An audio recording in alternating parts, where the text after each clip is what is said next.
안녕하세요.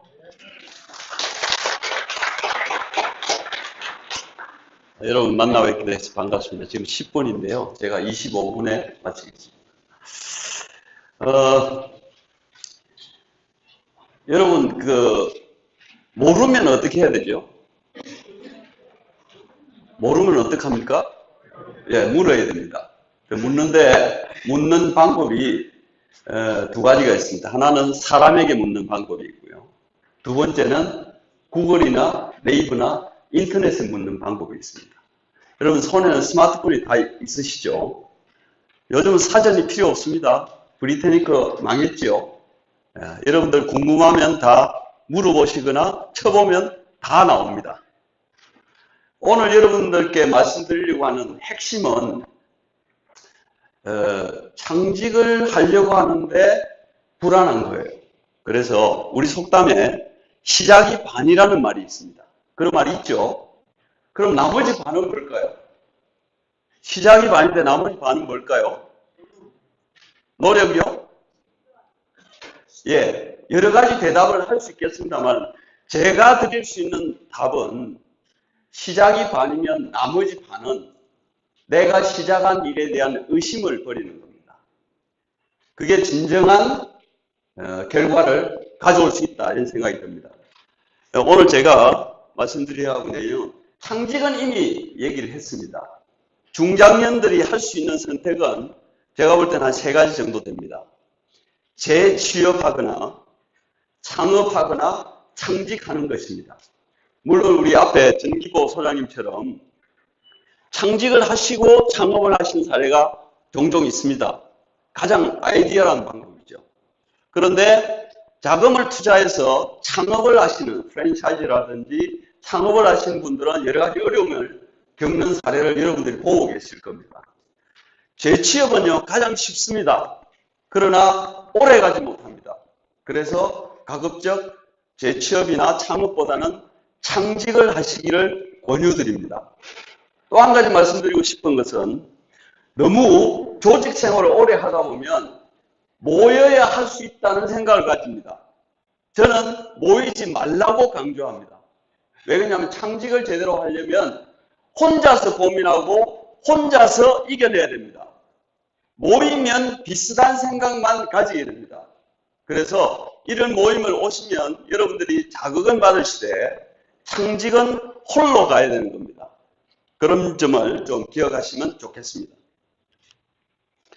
제가 창직 사례를 저의 창직 사례와 또 갤럭시 아이패드화가 이 두 사례를 소개하고자 합니다. 저는 46세에 시티은행을 퇴직하고 나와서 약 10년간 방황했습니다. 부동산 자산관리사 일도 했고요.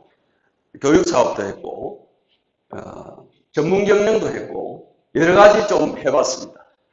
그런데 신통치 아니었습니다.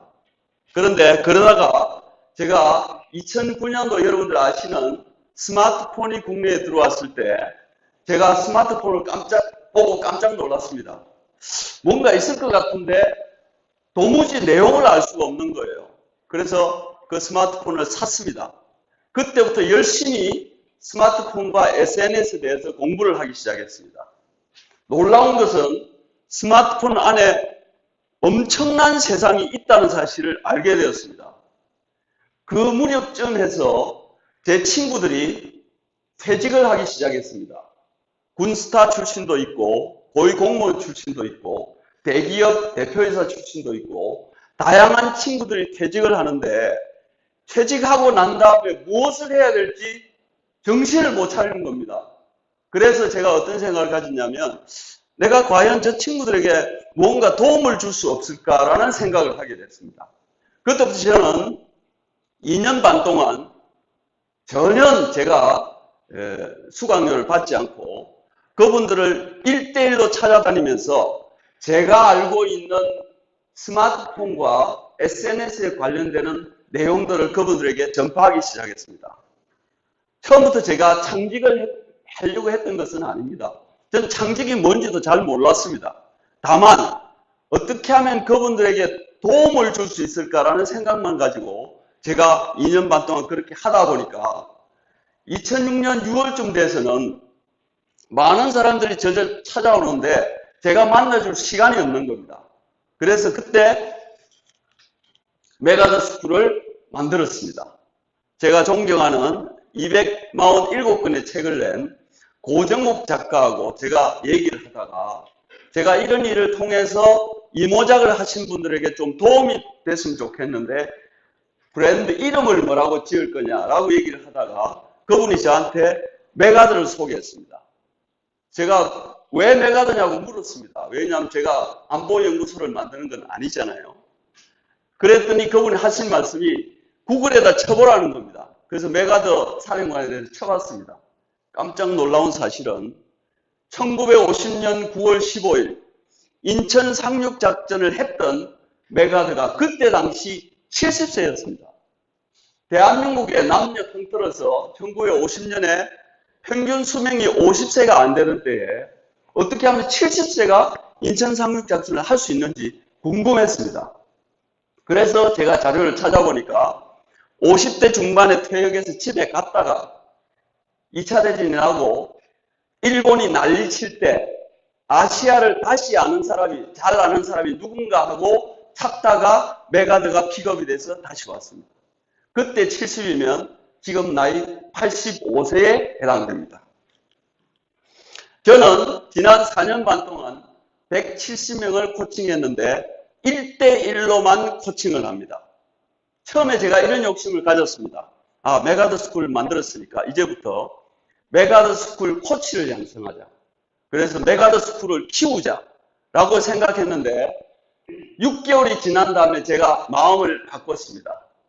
메가더 스쿨을 키우는 게 중요한 게 아니고 한 사람이라도 저처럼 이런 새로운 창직에 눈을 뜰 수 있다면 차라리 그것이 낫겠다는 생각에 제가 코치 양성하는 것을 중단하고 그분들이 직접 메가더 스쿨과 같은 새로운 스쿨을 만들어서 스스로 창직할 수 있도록 도와드리기 시작했습니다.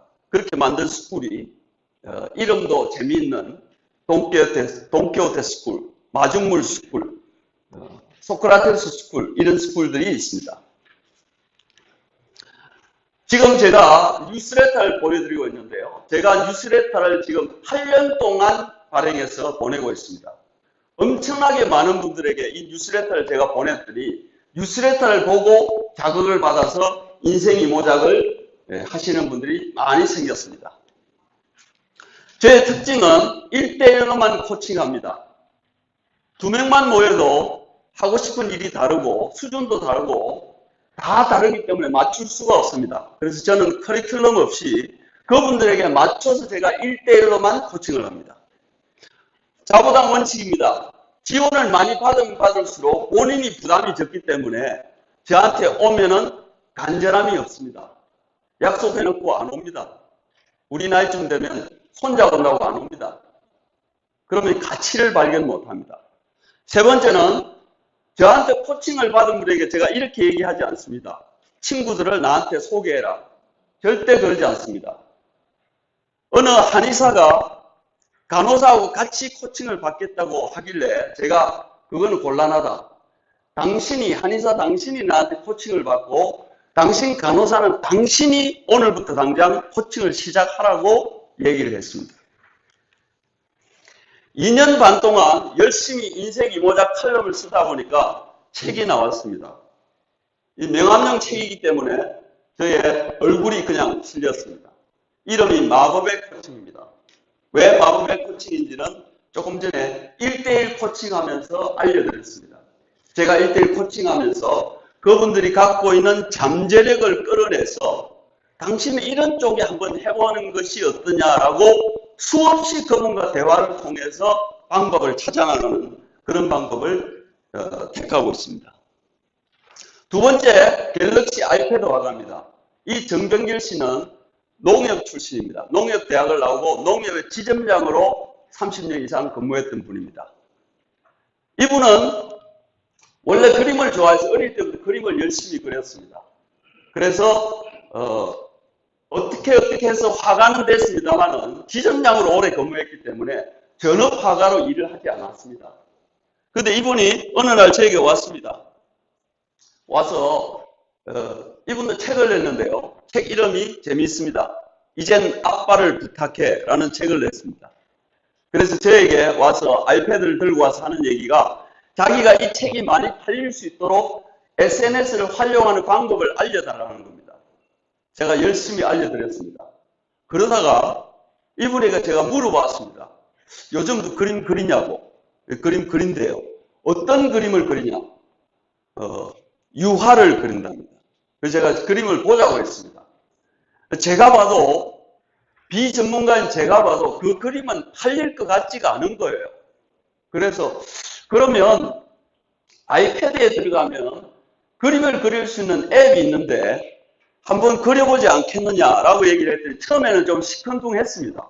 그런데 지금은 개인전을 10회나 하고 이번 12월 18일부터 24일까지 서울 아산병원에서 11번째 전시회도 가집니다. 이분은 생활 속으로 그림을 가져온 분입니다. 여러분 그림 한 점에 100만 원, 200만 원, 1000만 원 이렇게 가지 않습니까? 이분은 하나처럼 그림을 그려서 그 그림을 프린트를 해가지고 액자에 넣어서 파는데 25만 원, 30만 원에 판매를 합니다. 생활 속의 그림을 가져온 것입니다. 굉장히 인기가 많으시고요. 지금 이 장면은 뭐냐면 아이패드 그림을, 애플에서 나온 아이패드 그림을 그린다고 했더니 애플 홍보 담당이 찾아왔어요. 자기들 홍보해 주니까 고맙다고. 그런데 최근에 삼성전자에서 찾아왔어요. 왜 갤럭시 탭으로는 안 되냐고. 그래서 갤럭시 탭을 하나 기증받고 요즘은 갤럭시 탭으로 열심히 그림을 그리고 있습니다. 조만간에 지금 삼성전자 거기서 강연도 지금 계획을 하고 있습니다. 아이패드 그림 교실에 상당히 많은 분들이 왔고요. 저도 동참해서 동호인들끼리 같이 모여서 그룹전도 연 적이 있습니다. 이분입니다. 지금 왼쪽 밑에 있는 것은 제가 지지난주에 제주도에 제가 올레길 책 출간 기념 올레길 갔을 때 그분이 제가 보낸 제주도의 사진을 가지고 왼쪽 밑에 갤럭시 탭으로 그린 그림입니다. 오른쪽에 있는 그림은 아이패드로 그린 석류 그림입니다. 두 가지 사례를 말씀드렸습니다. 마지막으로 다시 한번 말씀드립니다. 인생은 시작이 반입니다. 창직하실 여러분들 나머지 반은 여러분들이 하려고 하시는 일이 남들과 같지 않다면 끝까지 밀고 나가십시오. 의심만 버리면 성공할 수 있습니다. 감사합니다. 네, 감사합니다. 다른 분들 올려주시면 말씀.